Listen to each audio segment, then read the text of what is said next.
بسم اللہ الرحمن الرحیم۔ امید کرتے ہیں جی آپ تمام لوگ جو ہیں وہ خیریت سے ہوں گے۔ تو آج ہم آپ کے ساتھ شیئر کرتے ہیں 12ویں کلاس ترجمۃ القرآن کی صورت ہے سورۃ الجمعہ۔ تو چلیے اس کو شروع کرتے ہیں۔ تو ہمارے پاس سب سے پہلے ہے جی اس کا تعارف۔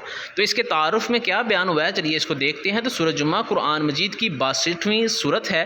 تو ہمارے پاس اس کا پہلا جو ہے وہ MCQs آ گیا کہ سورۃ جمعہ جو ہے وہ قرآن مجید کی 62 آیت جو ہے وہ لکھی گئی ہے۔ اس کے بعد جی ہمارے پاس یہ مدینہ منورہ میں نازل ہوئی، یعنی کہ یہ مدنی صورت ہے۔ اس میں 2 رکوع اور 11 آیات ہیں۔ تو پہلی لائن کے اندر ہمارے پاس 4 MCQs آ گئے کہ قرآن مجید کی 62ویں صورت سورۃ جمعہ ہے، یہ مدینہ منورہ میں نازل ہوئی، اس کے 2 رکوع ہیں اور اس کی 11 جو ہیں وہ آیات ہیں۔ یہ صورت قرآن مجید کے 28ویں پارے میں ہے، یہ بھی ہمارے پاس اس کا تعارف آ گیا۔ تو یہاں تک جو ہے وہ ہمارے پاس اس کا مختصر سا جو ہے وہ تعارف ہو جاتا ہے کہ سورۃ جمعہ جو ہے اس کا مختصر تعارف بیان کریں۔ اس کے آگے جی ہمارے پاس یہاں سے جو ہے وہ نیکسٹ اس کی بنے گی جی وجہ تسمیہ۔ تو اس کی وجہ تسمیہ کیا ہے کہ اس صورت کا نام اس کی آیت نمبر 9 سے ماخوذ ہے۔ اس صورت میں نماز جمعہ کا تذکرہ ہے، اسی لیے اس صورت کا نام سورۃ جمعہ جو ہے وہ رکھا گیا ہے۔ تو پہلا ہمارے پاس جو پیرا ہے اس کے اندر 2 سوال بن جاتے ہیں، ایک تو اس کا تعارف اور دوسرا یہاں سے اس کا شارٹ کویشچن بن جاتا ہے کہ اس کی وجہ تسمیہ جو ہے وہ بیان کریں۔ اس کے بعد جی ہمارے پاس دوسرا پیراگراف، دوسرے پیرے کے جو ہے وہ اوپر ہمارے پاس ہیڈنگ بن جائے گی جی سورۃ جمعہ جو ہے اس کی جو ہے وہ شان نزول یا اس کا جو ہے وہ شان نزول کیا ہے۔ تو اس میں ہے جی حضرت جابر بن عبداللہ رضی اللہ تعالیٰ عنہ سے روایت ہے کہ ہم نبی کریم خاتم النبیین صلی اللہ علیہ وآلہ وسلم کے ساتھ نماز جمعہ پڑھ رہے تھے، اتنے میں غلہ لادے ہوئے ایک تجارتی قافلہ ادھر سے گزرا، یعنی کہ آپ خاتم النبیین صلی اللہ علیہ وسلم جمعہ پڑھا رہے تھے، صحابہ جمعہ پڑھ رہے تھے اور وہاں سے ایک جو ہے وہ تجارتی قافلہ گزرا۔ جب حضور اکرم خاتم النبیین صلی اللہ علیہ وآلہ وسلم خطبہ ارشاد فرما رہے تھے تو لوگ قافلے کی طرف چل دیے، یعنی کہ خطبہ جو تھا وہ چھوڑ دیا اور آپ خاتم النبیین جو ہیں ان کو خطبہ دے رہے تھے، اس خطبے کو چھوڑ دیا اور غلے کی طرف یعنی کہ اس قافلے کی طرف چلے گئے۔ نبی کریم خاتم النبیین صلی اللہ علیہ وآلہ وسلم کے ساتھ کل 12 آدمی رہ گئے۔ تو یہ ہمارے پاس ایک اور MCQs آ گیا کہ سورۃ جمعہ جو ہے جب آپ خاتم النبیین جمعہ کا خطبہ دے رہے تھے اس وقت کتنے آدمی آپ خاتم النبیین کے ساتھ رہ گئے؟ 12۔ اس وقت سورۃ جمعہ کی کچھ آیات نازل ہوئیں۔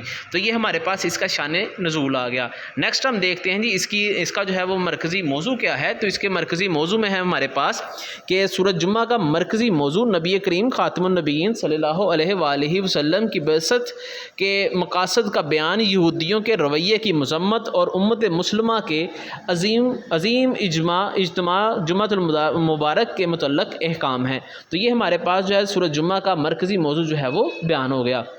آگے ہم دیکھتے ہیں اس کے بنیادی مضامین کیا ہیں۔ تو اس کے بنیادی مضامین میں جی سورۃ جمعہ کے آغاز میں اللہ تعالیٰ کی تسبیح اور نبی کریم خاتم النبیین صلی اللہ علیہ وسلم کی عظمت و شان کا تذکرہ ہے۔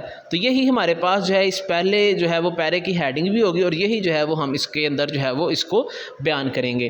تو دوسرا ہمارے پاس جو مضمون ہے وہ ہے جی آپ خاتم النبیین صلی اللہ علیہ وسلم کی ذمہ داریاں۔ تو آپ خاتم النبیین صلی اللہ علیہ وسلم کی کون سی ذمہ داریاں بیان ہوئی ہیں؟ نبی کریم خاتم النبیین صلی اللہ علیہ وسلم کی 3 ذمہ داریاں تلاوت آیات، تزکیہ نفس اور کتاب و حکمت کی تعلیم دینا بیان ہوئی ہیں۔ تو یہاں پہ ہمارے پاس MCQs بھی بن جاتا ہے کہ نبی کریم خاتم النبیین صلی اللہ علیہ وسلم کو کتنی ذمہ داریاں دی گئی ہیں؟ 3۔ شارٹ کویشچن بن جاتا ہے جی آپ خاتم النبیین کو کون کون سی ذمہ داریاں دی گئی ہیں بیان کریں۔ اس کے بعد ہمارے پاس اگلی جو ہے وہ تیسرا جو مضمون اس میں بنے گا وہ ہے جی اہل کتاب کی مثال۔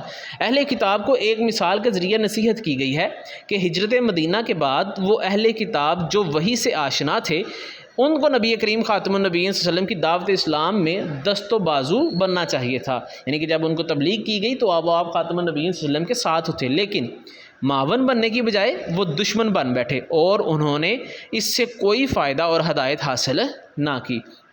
تو یہاں پہ جو ہے اہل کتاب خصوصاً یہودیوں کے ایک غلط موقف کی تردید کی گئی ہے کہ وہ خود کو اللہ تعالیٰ کا محبوب سمجھتے تھے۔ ان کے اس دعوے کو رد کرنے کے لیے کہا گیا ہے کہ زندگی کی چاہت کی وجہ سے موت سے کیوں ڈرتے ہو۔ تو یہ ہمارے پاس جو ہے اس کے پہلے پیرے کے اندر جو ہے وہ مضامین کا بیان آ گیا۔ دوسرا ہمارے پاس جو پیرا جی نماز جمعہ کی اہمیت، دوسرے کے اوپر جو ہے وہ ہم ایڈنگ دیں گے جمعہ کی نماز کی اہمیت۔ سورۃ جمعہ میں جمعہ کی نماز کی اہمیت بیان کی گئی ہے۔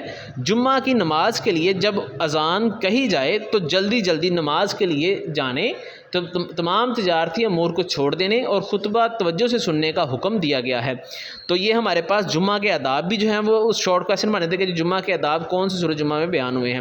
جمعہ کی نماز کے بعد اللہ تعالیٰ کے اللہ تعالیٰ کا فضل تلاش کرنے کی ترغیب دی گئی ہے۔ تو یہ ہمارے پاس جو ہے جی اس کا مکمل جو ہے سورۃ جمعہ کی ریڈنگ آ گئی۔ اس کے لاسٹ پہ جو ہے وہ ہمارے پاس ایک جو ہے وہ نماز جمعہ کی اہمیت میں بیان دیا گیا ہے قرآنی آیت کے حوالے سے۔ یہ شارٹ کویسچن بھی ہے جو ہم نے ابھی اوپر پڑھا کہ نماز جمعہ کی اہمیت بیان کریں، تو یہ بھی بن جاتا ہے کہ اے ایمان والو، جب جمعہ کے دن نماز جمعہ کے لیے اذان دے دی جائے تو اللہ تعالیٰ کے ذکر کی طرف جلدی چل پڑو اور خرید و فروخت چھوڑ دو، یہ تمہارے لیے بہتر ہے اگر تم سمجھو۔